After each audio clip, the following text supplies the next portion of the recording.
Auzubillahi minasyaitanirrajim. Rapat-rapat sikit dah.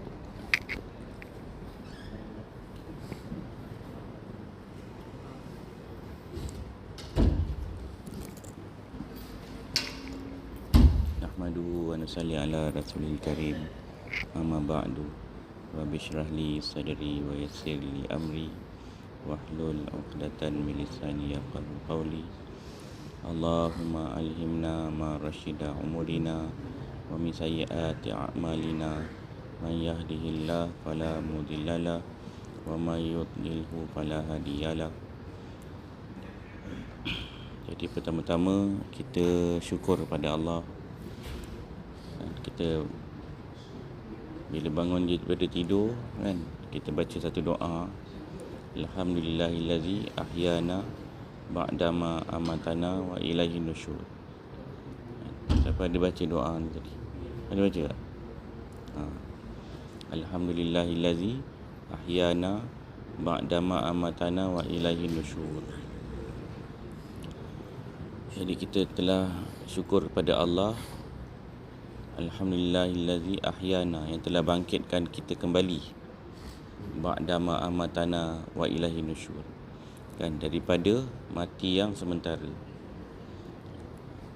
Jadi tidur ni sebenarnya matilah. Dan macam mana orang tidur, kalau nyamuk datang hinggap kat hidung dia kan, dekat pipi dia kan, gigit kan, tengah tidur kita pun tak perasan, kita pun tak boleh nak buat apa. Betul? Waktu tidur ni kalau ada lalat ke hinggap kan, tangan pun tak tepis, mata pun tak buka kan. Sebab itulah dikatakan tidur ni matilah, tapi mati yang sementara kan. Macam itulah tuan-tuan, adik-adik sekalian, apabila seorang kan, dicabut nyawa dia kan, dicabut nyawa dia, maka apa berlaku pada badan dia tu? Apa berlaku? Dia akan jadi kaku kan, badan jadi sejuk, mata pejam, ada mulut pun tak bercakap dah, ada kaki pun dah tak boleh nak menguat kan. Bukan kata nak berjalan, menguat pun tidak. Betul? Ada tangan tak boleh nak pegang-pegang, jari tak boleh gerak.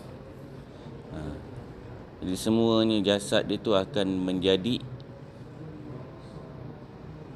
kaku lah, dan tak ada fungsi lagi dah. Jadi apa orang buat? Orang akan ambil jasad tadi tu orang akan panggil orang masjid, orang surau datang kan, untuk kita urus, untuk kita tanam mayat. Kalau ada satu orang yang sayangkan kita kan, contohnya ibu kita sayang kita, betul? Mak kita sayang kita, tiba-tiba jasad kita, nyawa dah melayang, ada dekat rumah kita, jasad kita tu, paling lama berapa lama je ibu kita boleh simpan kita dalam rumah? Betul? Berapa lama? Paling kuat pun 3 hari. Dan orang yang paling kita, yang sayang kita pun, ibu kita pun akan tanam kita, dik. Kan? Siapa nak simpan mayat lama-lama? Lama-lama dia akan busuk, berbau. Kan? Orang yang lalu lalang bila tengok orang mati kat rumah pun takut kan? Tengok mayat tu, takut tak? Jadi orang cepat-cepat akan tanam dia dalam tanah kan? Dah tak ada fungsi dah, tak ada nilai. Jadi macam itulah kita kan. Satu hari kita ni semua pasti, kita suka ke tak suka ke, kita tua ke muda, kita ni kaya ke miskin, kita ni student ke, kita ni orang bekerja ke kan, semua daripada kita ni bila sampai masa tamat kita tu, dia takkan beranjak satu saat, cepat atau lambat kan. Allah Ta'ala akan hantar malaikat maut kan, hantar malaikat maut. Dan malaikat maut ni mula daripada dicipta Kan kerja dia tak lain. Kerja dia akan mencabut nyawa. Semua makhluk-makhluk yang ada nyawa. Inilah tugas dia. Kullu nafsin dha'iqatul maut. Dan setiap yang bernyawa pasti akan merasai maut. Jadi sebab itulah adik-adik kan, tuan-tuan yang mulia, kan, maut ni pasti. Satu orang yang tak mengaku adanya Tuhan. Dan dulu ada satu orang namanya Karl Marx. Dia lah yang mencipta ideologi komunis tau. Dia mengarang kitab tu. Dalam kitab tu pemikiran komunis. Sampai tahap dia ni tak mengaku Tuhan. Kan, dia tak mengaku adanya Tuhan. Dia kata Tuhan tak ada. Dia kata, mana ada Tuhan? Tak nampak pun. Kan, dia tak mengaku. Walaupun orang yang macam ni pun, tapi bila bab maut, kan, semua orang tak boleh petikai. Maut tu pasti. Dan orang yang tak mengaku ada Tuhan pun, dia tak boleh cakap maut tu tak ada. Semua orang akan melalui proses tu. Betul? Jadi macam itulah kita hari ni kan. Satu hari kita pasti akan merasai maut. Dan maut ni kan, kesakitan sebelum maut tu Masya Allah kan.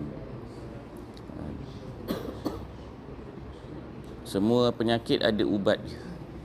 Semua penyakit dalam hadis Nabi beritahu ada ubat.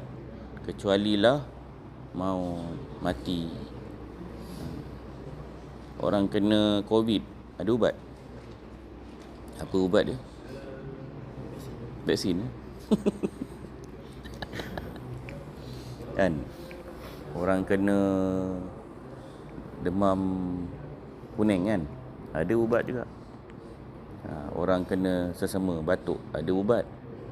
Orang kena apa? Kita terkehil kan? Tulang terkehil. Otot bengkak, ada ubat dia kan. Tak kisahlah ubat kampung ke ubat moden, tak ada masalah. Tapi Allah kata setiap penyakit ada ubat. Kecualilah maut. Maut ni tak ada ubat ni. Hatta orang yang paling rapat dengan Allah pun akan telah merasai maut. Rasulullah kan sallallahu alaihi wasallam. Masa Rasulullah wafat dulu, ada sahabat yang tak boleh terima tau. Saidina Umar tu dia macam orang kata beremosi kan. Dia jadi stres, dia jadi macam confused waktu tu. Sahabat-sahabat ramai masa tu keadaan macam tu. Bila Rasulullah wafat, semua macam terpinga-pinga tau. Bingung. Terpinga-pinga, tak boleh terima. Tapi bila Sayyidina Abu Bakar tenang kan sahabat-sahabat semua kan, dan Sayyidina Abu Bakar telah berikan satu ayat, lebih kurang maksud ayat tu apa, sebelum ni telah datang nabi-nabi daripada kalangan kamu kan, dan nabi-nabi ni daripada manusia biasa. Allah Ta'ala akan panggil, dan sahabat-sahabat semua baru faham kan.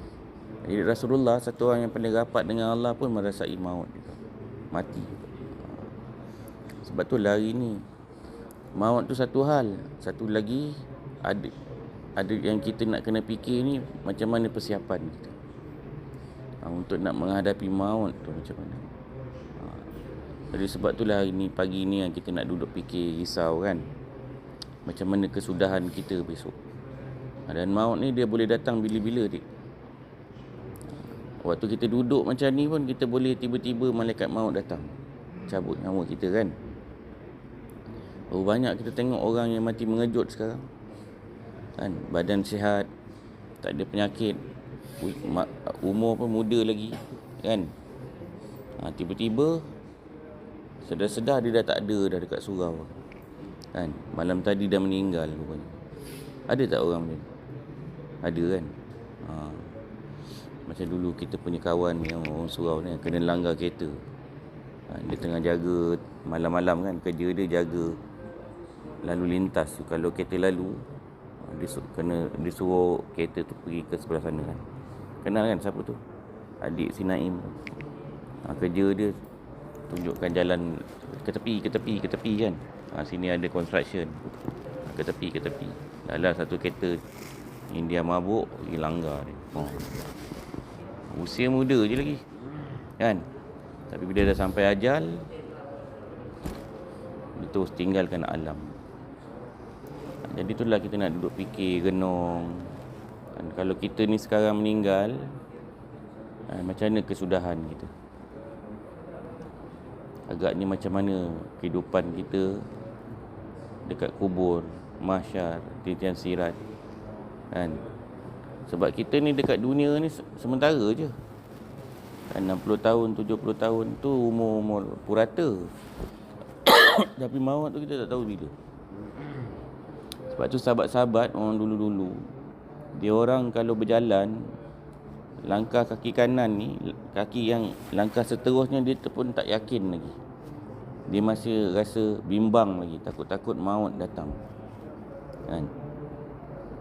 Kalau bernapas tu, tarik nafas, hembus, belum sempat nak tarik nafas balik, dia pun dah rasa risau, bimbang lah sama ada boleh ke tidak hidup lagi. Kan? Inilah sifat orang beriman. Dan sentiasa berwaspada dengan kedatangan maut. Berwaspada dengan kedatangan apa? Maut. Ini sifat orang beriman, sentiasa berwaspada.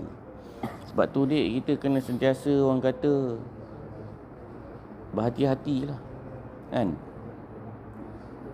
Sebab kehidupan selepas maut ni, inilah kehidupan yang sebenarnya. Kehidupan dalam kubur tu. Kan? Itulah dunia yang sebenar untuk kita lalui nanti. Kan? Macam mana hari ni kita tengok dunia ni, kan? Kita boleh ada keluarga, kan? Kita boleh makan, minum, betul? Kita boleh berehat, kita bekerja, kan? Dekat alam kubur, mahsyar, titian sirat macam tu juga. Ada orang dekat dalam kubur dia akan berehat sepanjang masa. Kan? Allah Ta'ala bagi dia rehat. Satu orang yang beriman bila mati, maka Allah Ta'ala bukakan pintu syurga. Pintu syurga terbuka. Bau-bau syurga akan turun masuk ke dalam kubur dia. Kan? Dan dia akan diberikan layanan first class. Layanan syurga tu. Bidadari pun datang masuk ke kubur dia. Kan? Dia bermain-main dengan bidadari. Sampai tahap bidadari tu pakai rantai daripada mutiara. Dia bermain. Dia pun sentap rantai bidadari tu. Mutiara tu pun jatuh, memantul-mantul. Dan dia pun sama-sama dengan bidadari tu kutip. Mutiara tu kutip sama-sama. Bermain-main ni, kutip. Belum sempat kutip, kiamat pun datang. Sedar-sedar je dia dah berada dekat alam lain. Sekelip mata je macam. Kan? Itu orang yang Allah Ta'ala gembira dengan roh dia. Tapi kalau satu orang yang Allah Ta'ala murka, Masya Allah, kan? Kubur akan bertempik pada dia. Kubur menjerit dia. Satu orang yang nak masuk dalam kubur ni, kalau orang yang Allah Ta'ala murka, bumi ni akan bertempik pada dia. Dia kata engkau lah yang paling celaka kat dunia ni. Selama kau hidup, kita orang memang tertunggu-tunggu kau ni masuk. Kau tengoklah kita orang layan macam mana. Kubur cakap. Kan? Siang malam dia akan pernah tengok ayam golek tak? Macam ni ayam golek tu. Dia bergolek, kan? Dia bergolek atas apa? Atas api, kan? Golek, kan? Sampai dia hangus, kan? Kalau lambat angkat, hangus lah. Betul? Macam tu lah mayat kalau Allah Ta'ala murka dalam kubur. Macam tu Allah, kubur akan golek-golek, kan, dia tahu. Bawa api, dia akan digolek-golek, kan, sampailah dia hangus, terbakar, kan. Kalau orang yang tinggalkan solat, apa jadi? Katakan subuh dia tak bangun solat sampai zuhur. Sepanjang waktu tu Allah Ta'ala akan lepaskan 99 ekor ular. Syuja'ul Aqra' nama dia. Ular ni mata merah kan, berkuku besi. Dia punya panjang dia sebulan perjalanan. Gemuk dia macam leher unta tu, panjang. Sebulan perjalanan. Hari ni kalau kita daripada Kelang nak pergi mana? Pergi Siam kan, berapa jam? 8 jam kata, 10 jam. Katakan kita nak pergi daripada sini nak pergi ke Perlis, baru 5 jam, sehari pun tak sampai.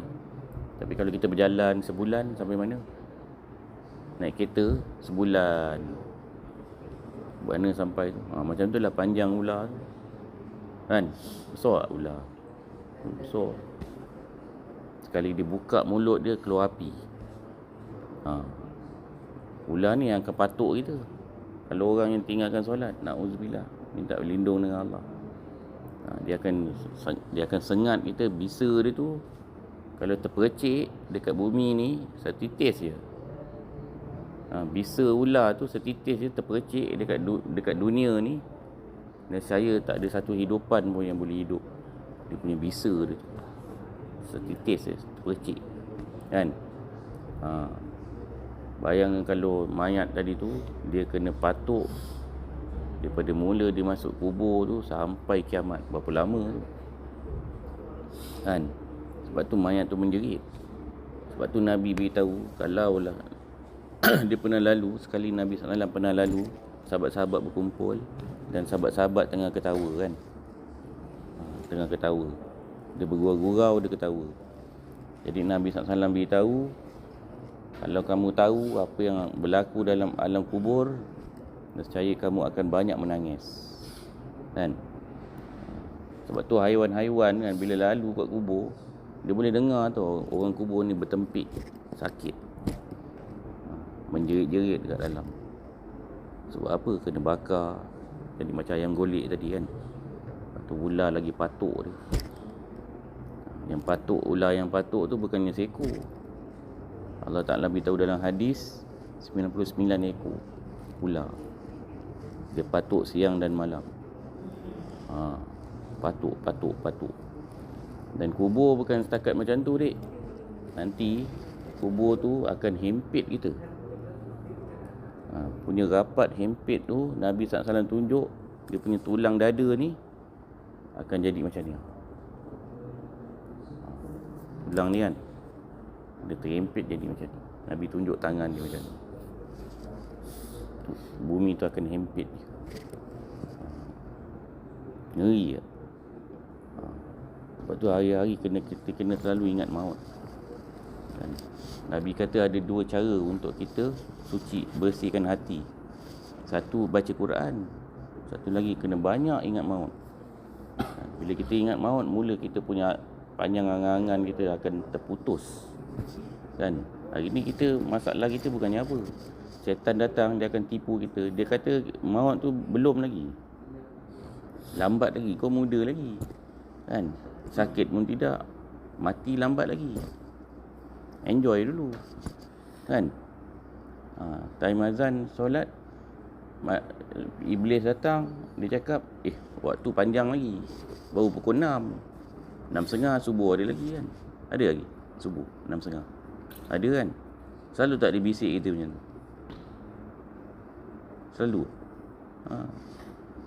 Setan ni dia akan tipu kita. Dia akan cakap kita punya masa dia panjang lagi, walaupun setengah jam ke, dia adik lah. Dia tipu kita. Dia akan tipu kita. Kalau azan pukul 6 tu, dia akan cakap tak apa, pukul 7 boleh solat lagi kan.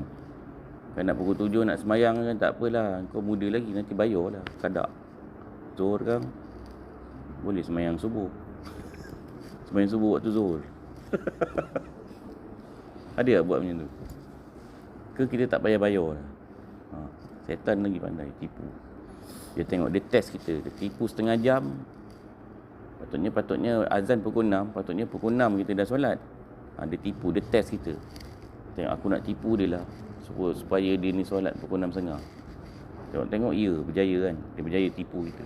Nanti dia tipu lagi, besok dia tipu lagi, kan? Dia kata kau lambat lagi ni, waktu lambat lagi. Kita pun mula melengah-lengahkan solat, lala tinggalkan terus solat. Sebab syaitan tahu, syaitan nampak tu apa yang berlaku kat kubur ni. Iblis dia dah tahu dah. Sebab tu dia dah berdendam dengan kita semua. Dia berjanji depan Allah. Dia kata aku akan sesatkan ni manusia ni, kan? Mula-mula masa dia dekat syurga, bila Allah Ta'ala halau dia daripada syurga, Allah bagi laknat pada dia. Lepas tu dia minta dengan Allah, ya Allah, aku nak panjangkan usia, panjangkan usia aku. Dan Allah Ta'ala makbul. Lepas tu Iblis dia dah berjanji depan Allah, dia akan sesatkan kita sampai tahap kita akan bersama dia dalam api neraka Allah, kan? Ini janji Iblis. Dia sampai sekarang lah kerja, dia akan tipu kita. Jadi salah satu tipu daya dia kita akan jadi apa, supaya kita ni panjang angan-angan kita panjang, kan? Kita ada perancangan besok apa nak buat, nanti minggu depan nak buat apa, kan? Bulan depan nak buat apa. Bila orang tabligh datang, ajak dia pergi masjid, dia cakap apa? Dia cakap apa? Nantilah saya datang, kan? Hari ni saya ada hal. Bila orang dakwah datang, ajak dia duduk iktikaf, dia cakap apa? Saya ada kerja lah, kan? Banyak kerja tak siap. Dia punya panjang angan-angan tu macam dia hidup 1000 tahun lah. Macam dia hidup lama kat dia. Ini tipu lah. Iblis tipu. Tapi kalau kita orang yang beriman, kan, kalau kita rasa sekejap lagi nak mati ni, jadi kita akan buat ibadat sungguh-sungguh dia, kan? Baca Quran, puasa, taat perintah Allah, kan? Hidupkan sunnah Nabi. Betul? Cuba bayang kalau kita rasa sekejap lagi kita nak mati ni, apa je kita boleh buat. Jadi kita akan sungguh-sungguh lah untuk agama. Sebab kita tahu kejayaan dalam agama, kan? Mana kita berani nak langgar perintah Allah, kan? Mana kita berani nak buat maksiat. Kalau kita rasa memang betul-betul kejap lagi malaikat maut datang nak cabut nyawa kita tengok macam orang yang kena dah jatuh hukum mati tu dekat dalam penjara tu, hukum gantung, kan? Dia kata ni akan kejap lagi pukul 8 ni akan dijatuhkan hukuman, tali gantung dah siap dah kat situ. Dia pun dah duduk dalam penjara, dah nampak dah tali tu, kan? Lagi 2 jam ni nak mati ni. Dia pun dah tahu dah masa dia dah nak habis, kan? Jadi ada dia sibuk nak fikir nak melancong. Ada dia sibuk fikir, tahun ni baju raya tak beli lagi. Kan? Ada dia sibuk fikir benda tu. Ada dia sibuk fikir nak berjalan sana, nak berjalan sini, kan? Nak tengok-tengok negara orang, contoh, kan? Ataupun dia nak bersama family lah dekat rumah. Ada. Dah tak ada dah, tak sempat dah. Mana sempat nak fikir, lagi sejam lagi nak mati, kan? Memang dah tak ada fikir dah buat benda-benda tu. Jadi macam tu lah orang beriman. Kita kena rasa maut ni bukan kata lagi sejam. Ni kena kejap lagi ni, sekarang ni mungkin boleh maut datang. Jadi apa persiapan ni? Jadi risau macam ni ada dekat sahabat, kan? Sebab tu bila lawangan azan datang, dia serta-merta dia laksana. Orang azan terus pucat muka dia. Siti Aisyah beritahu, Rasulullah ni bila kita sedang berbual-bual bersembang dengan dia, kan, wajah dia lain. Tapi bila dilaungkan azan, terus berubah muka Rasulullah. Jadi pucat, takut. Ni Allah Ta'ala dah panggil. Dan mereka sentiasa ingat maut, berwaspada setiap saat. Takut-takut masa itulah dia melanggar perintah Allah, dia tak taat pada Allah. Betul? Jadi sebab itulah kita keluar jalan Allah ni, supaya kita semua boleh ingat perkara ni. Kita buat persiapan, kan? Lebih-lebih lagi waktu sekarang masa dah tak panjang ni, kan? Ulama beritahu akhir zaman ni dia dah umpama macam rantai yang dah terputus, manik-manik dah bertabur, kan? Satu manik jatuh dan lain akan berturut-turut jatuh juga, kan? Kejap lagi akan datang Al-Mahdi, kejap lagi akan datang Dajjal, kejap lagi akan datang Ya'juj Ma'juj, kan? Generasi kita ni lah. Kan? Ini yang kita nak fikir risau. Jadi sebab itulah kita kena keluar jalan Allah kan? Bentuk fikir kan? Dan kita kena buat usaha yang sungguh-sungguh kan? Dia dah tak ada lain lah dekat dunia ni. Inilah tinggal satu usaha. Usaha kita mengajak manusia kepada Allah kan? Semua Nabi-Nabi yang mengajak manusia kepada Allah, walaupun dekat dunia dia dihina kan? Dia sampai tahap Nabi ni ramai Nabi dibunuh sampai tahap ni. Nabi Zakaria kan digergaji kan. Nabi Zakaria dia difitnah berzina. Waktu satu kampung kejar dia. Dia menyuruk dalam pokok. Kemudian jubah dia terkeluar.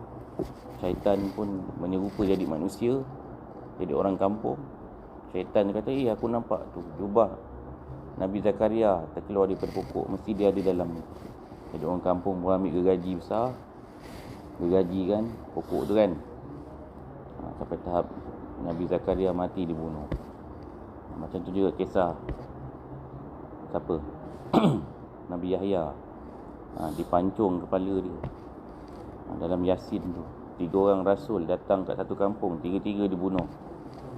Tapi Nabi-Nabi ni semua walaupun keadaan macam tu, Allah Ta'ala selamatkan mereka dekat akhirat besok. Betul? Sebab apa? Sebab dia ni orang yang bawa satu kerja mengajak manusia pada Allah. Jadi sebab itulah kita hari ni kena buat kerja ni. Dan kerja ni boleh selamatkan kita. Walaupun satu dunia tak suka kita sebab kita buat kerja dakwah kan, tapi yakinlah Allah Ta'ala pasti akan selamatkan kita dalam kubur, dalam mahsyar, di sirat. Dan orang yang buat kerja dakwah ni Nabi-Nabi. Ada tak Nabi masuk neraka? Ada. Kita kena dengar cerita. Mana-mana kitab ke ustaz cerita ada. Dia Nabi tapi masuk neraka ada? Mana ada? Bahkan ada satu orang Nabi ni belum sempat meninggal lagi Allah jemput dia masuk syurga. Kan? Siapa? Nabi apa? Dia belum sempat meninggal lagi, belum sempat mati lagi kan, belum sempat wafat, tapi dia dah masuk dalam syurga dulu. Nabi apa? Bisa kat langit dia. Nabi Idris kan. Dia dah jalan-jalan dengan malaikat tengok syurga, jalan. Lala dia kata dah, dia dah tak nak balik dunia. Kan? Dunia apa ada dia kata, biar aku duduk sini. Minta dengan Allah kan. Baru Allah Ta'ala mati kan. Tapi dia dah tengok syurga dulu kan. Kan? Macam ni kemuliaan Nabi-Nabi. Sebab apa? Semua Nabi dijalankan kerja, ajak manusia pada Allah. Yang mana tak kenal Allah, Nabi ni lah yang kenal kan. Siapa tu Allah? Allah yang pencipta kita, Allah yang hidupkan kita, Allah mati lagi. Kan? Jadi semua azam untuk jadikan kerja. Kita buat kerja lah, kerja dakwah. Ni nama dia kerja dakwah. Dan Nabi dah tinggal dengan kita kerja ni. Dan kita sama-sama sambung. Sebab hari ni kita dah tak payah jadi Nabi. Kan? Macam adik ni kan, walaupun kanak-kanak kan, tak payah tunggu jadi Nabi nak buat dakwah ni. Semua orang Allah Ta'ala dah bagi dah. Untuk umat ni special. Allah Ta'ala bagi dah kerja. Allah bagi pada semua. Wanita, kanak-kanak kan, orang dewasa. Sayyidina Ali dulu masa buat kerja dakwah ni dia kanak-kanak lagi. Sayyidina Anas kan, anak angkat Nabi tu, kecil lagi. Ada berjalan dengan Nabi pergi Taif buat dakwah. Dia kecil lagi kan, dah buat dakwah, dah pergi Taif. Nabi kena baling dengan batu kan. Jadi semua sedia jadi pagi ni pakcik ni bergerak, kita boleh lah sama-sama pergi. Kawan-kawan kita ramai kan, cuti hari ni kan, cuti sekolah kan, ramai kan yang cuti sekolah ni kan. Kita pergi lah dakwah dia, ajak dia ke masjid, ajak ke masjid, sama-sama iktikaf kat sini. Boleh Subhanallah.